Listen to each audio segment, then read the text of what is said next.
Простите, но я не стану повторять подробности того, что случилось. Мы хотим высказать искренние слова соболезнования всем родным и близким Василисы. Сочувствие и гнев сегодня переполняют сердца всех татарстанцев. Трагедия сплотила людей. Челны, без преувеличения, на эти дни стали одной большой семьей. Несколько тысяч человек принимали участие в поисках. И сегодня в школе, где училась Василиса Голицына, продолжают нести цветы. А в четверг в городе состоялся вечер памяти.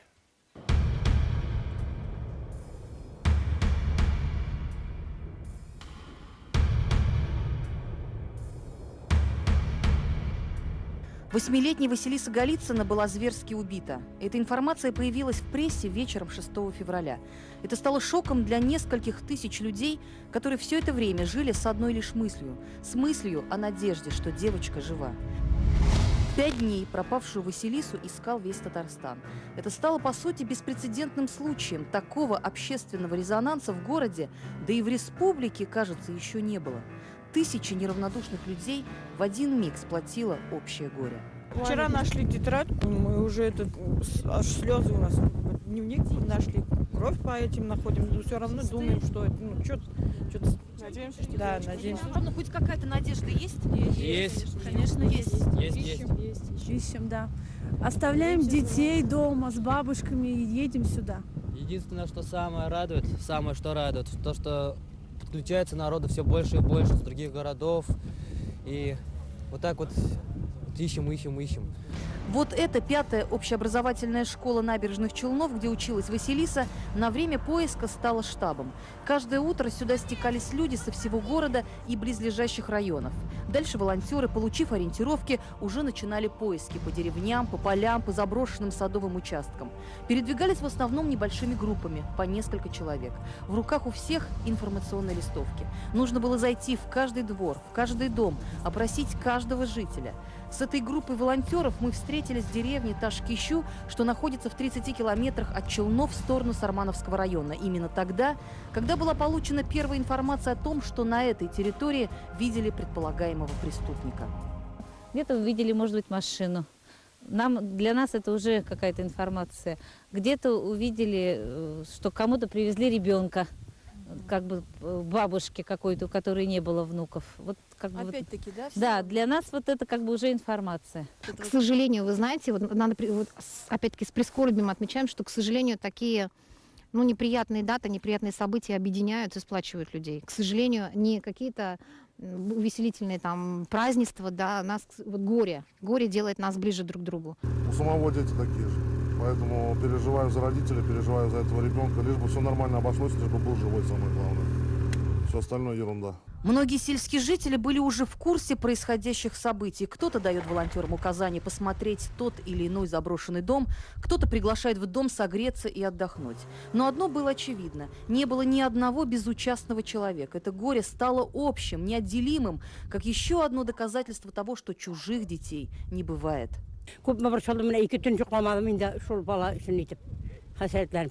Bu üçüncü partiyi bulasınız ise. Üçüncü partiyinde de. Kilgelenler mine çalıştırıp gittiler. Muzavatta da buldular.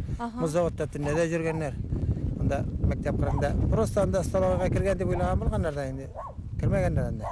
Ол ikinci машина bulgan. Тем людям, которые задумаются еще раз, не дай бог, поступить так же, они будут уже бояться, то, что такой большой общественный резонанс. И вас много. Нас много, нас будет еще больше. И мы, я надеюсь, не остановимся и все-таки найдем девочку живую и здоровую. Для Марата Латыпова эти поиски имели особое значение. Он знает по себе, что значит потерять родного человека. Маленького, беззащитного, безгрешного, такого же, как Василиса Голицына. Да, я за нее очень переживаю. Был буквально лет 10 назад такой же случай. У меня умер также братишка троюродный в городе Нурлат. Его нашли в садовом обществе.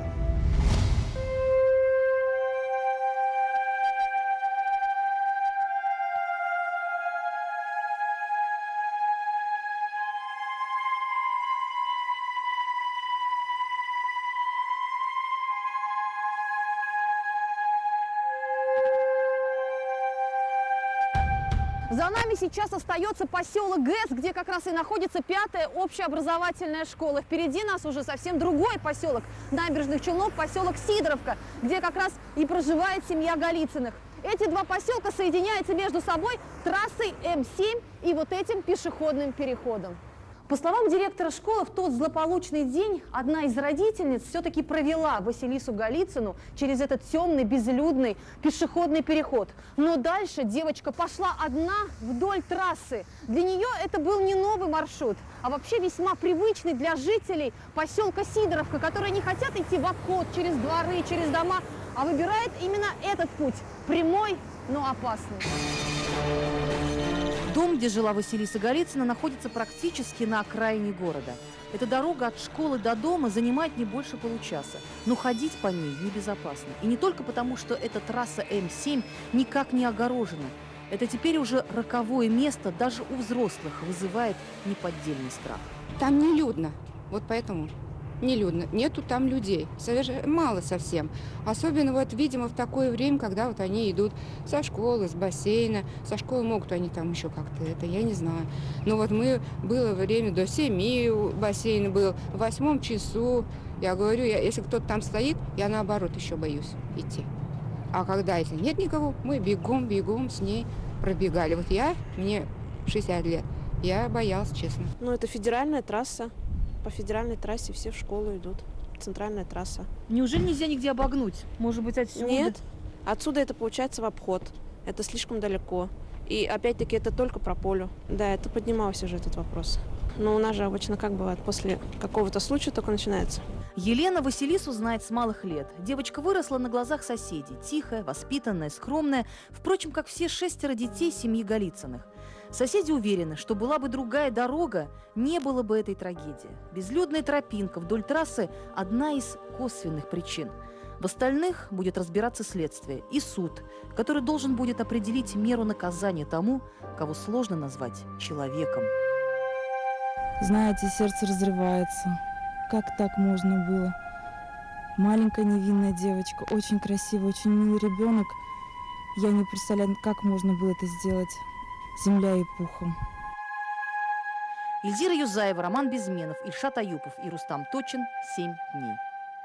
Мы очень надеемся, что будут сделаны выводы по итогам этой трагедии. То, что случилось, не просто стечение обстоятельств. Это смесь нескольких факторов, игравших на руку убийцы. Безлюдная трасса, отсутствие видеонаблюдения, человеческое равнодушие. Уберите один фактор, и, возможно, трагедии можно было бы избежать. Так или иначе, мне хотелось бы выразить свое безграничное уважение тем людям, которые откликнулись на зов о помощи. И отдельно сказать спасибо нашим правоохранительным органам, которым удалось задержать этого нелюдя, этого зверя по горячим следам. Ему, я надеюсь, воздастся по полной. Ну а нам всем нужно еще раз задуматься, все ли мы сами делаем для безопасности наших детей. Ведь похищение и пропажа людей, в том числе и детей, приняли у нас в стране угрожающие масштабы. В России, по разным оценкам, в год пропадает от 70 до 100 тысяч человек. По 200-300 человек в день. И в основном это женщины и дети. Пропадает 20 тысяч детей в год. Их находят в 80% случаев. Остальных или не находят вообще, или обнаруживают поздно. Страшная статистика. А вот цифры по Татарстану, представленные нам МВД Республики. В прошлом году без вести пропало 1453 человека. Найдено 705. То есть меньше половины. 748 человек не найдено вообще. Это в 2012 году. А еще годом ранее не нашли еще 762 человека. Вы представляете, сколько человек сейчас находится в розыске? Я думаю, в одном только Татарстане эти цифры сопоставимы с населением небольшого города. Поиски людей не прекращаются. Их масштаб достаточно широкий. Розыском заняты не только правоохранительные органы. У нас в республике действует сразу несколько поисковых организаций. Это обычные люди, занимающиеся этим неоценимым делом, зачастую на голом энтузиазме. И уж, конечно, не из коммерческих соображений. Нам редко видна эта работа, поскольку по-настоящему резонансные находки случаются нечасто. О масштабах проблемы и масштабах человеческого сердца Айгуль Матыгуллина. Предлагаю поделиться так. 1 сотрудник полиции, чтобы с вами был, и 2 волонтера. Снова набережные Челны и снова массовый поиск. Те самые добровольцы, что пару дней назад искали Василису Голицыну, вышли на новые поиски. 31 января этого года 19-летний житель Челнов Булат Шарипов ушел на учебу и не вернулся. Он в 10:30 позвонил: мама, привет, и потом звонок прекратился. Потом начали мы искать его. Мы все в шоке и не знаем, что произошло, и волнуется, потому что ребенок, который, если полчаса задержался, он всегда звонил, предупреждал. И резко так просто исчезнуть, и уже 9 дней прошло, это уже о чем-то говорит. Проблемы какие-то были, все, о чем он говорил. А какие проблемы? Никому ничего не говорил. На призыв помочь в поисках Булата откликнулись десятки волонтеров и просто неравнодушных к чужой беде. Последних в Челнах сейчас особенно много. Вместе с сотрудниками полиции и родными Булата добровольцы выехали на территорию садового общества «Энергетик». Именно здесь утром 31 января молодого человека видели в последний раз. В это же время в садовом обществе «Энергетик» сгорает дача родителей Булата. Пожарные осмотрели пепелище, но пострадавших не нашли. Связаны ли между собой пожар и исчезновение студента, сейчас выясняет следствие. Историю исчезновения Булата Шарипова сразу же опубликовала местная газета «Челнинские известия». Вот уже несколько месяцев это печатное издание – единственный в Татарстане своего рода филиал программы «Жди меня» на Первом канале. Идея сотрудничества пришла в голову редактору Зульфие Султановой. Уже пошли первые отклики, мы сделали несколько публикаций уже по этому поводу. Нашлись люди, которых искали. И люди обращаются к нам и с просьбами о новом поиске. Рубрику по поиску пропавших людей ведет журналист Ляля Гайфуддинова. Каждый день она принимает звонки и записывает десятки самых разных историй, от комических до трагических. Звонят пожилые люди, звонят молодые, и они, кто-то откликается на те информации, которые уже прозвучали, а кто-то говорит: мы так надеемся на вас, пожалуйста, помогите нам найти нашего родного человека. Да, бюро регистрации несчастных случаев. Сейчас в Татарстане в розыске находится 11 несовершеннолетних детей. Работу по координации поиска пропавших людей ведет особый отдел при МВД республики с грустным названием «Бюро регистрации несчастных случаев». Большой процент, конечно, без пропавших дает это лица пожилого возраста, которые страдают потерей памяти, да? И возраст несовершеннолетний. Очень большой у нас уход бывает несовершеннолетних весной. На каждого пропавшего составляется карточка, куда вносятся все его данные, описание внешности и отличительные признаки.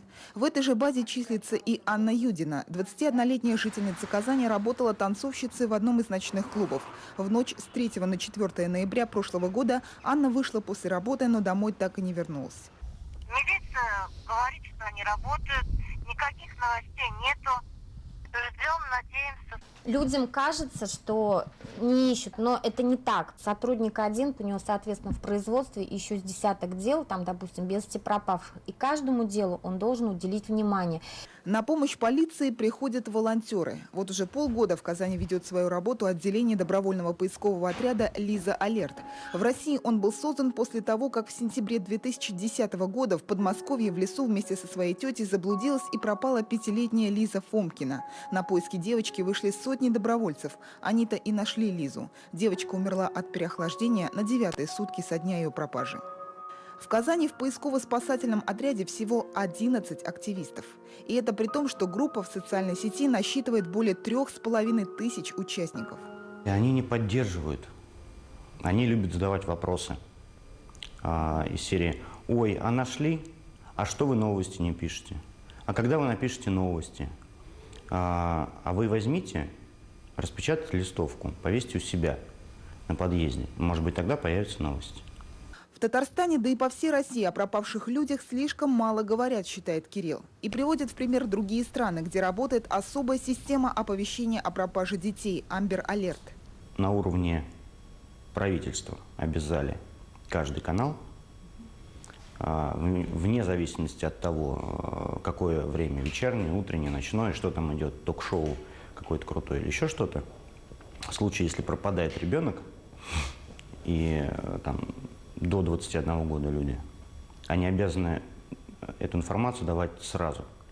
На всех рекламных щитах, электронных, которые у них есть, на всех дорогах, которые присутствуют. Информация появляется сразу. 3 февраля Казанский поисково-спасательный отряд провел День Анны Юдиной. Расклеивать листовки пришли всего 5 человек. На просьбу разместить фото пропавшей девушки на баннере всего на 1 день не откликнулось ни одно рекламное агентство. Добровольцев слишком мало, и их сил не хватает на то, чтобы обклеивать листовками весь город. А между тем новость об исчезновении человека будоражит общественность лишь пару дней, а потом про нее, увы, все забывают.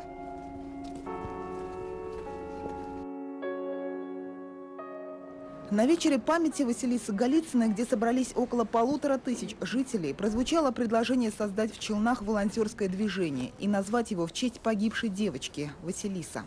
Трагедия маленькой девочки перевернула сознание не только челнинцев, но, пожалуй, и всех татарстанцев. Показало, что волонтерское движение способно оказать колоссальную помощь в поиске пропавших людей. И тому доказательство – поиски 19-летнего Булата Шарипова. 8 февраля десятки добровольцев откликнулись на призыв о помощи в поисках студента. И вот на следующий день, 9 февраля, на территории садового общества «Заря» парень был найден, но, увы, мертвым. Приносить плохие вести – это тоже работа волонтеров. И такой работы впереди у них еще очень много. Айгуль Нутугульна, Хамид Шамсеев и Роман Безменов. 7 дней. Мы продолжаем программу. В Татарстане на этой неделе занимались не менее трудоемкими поисками. Поисками решений, на этот раз экономических.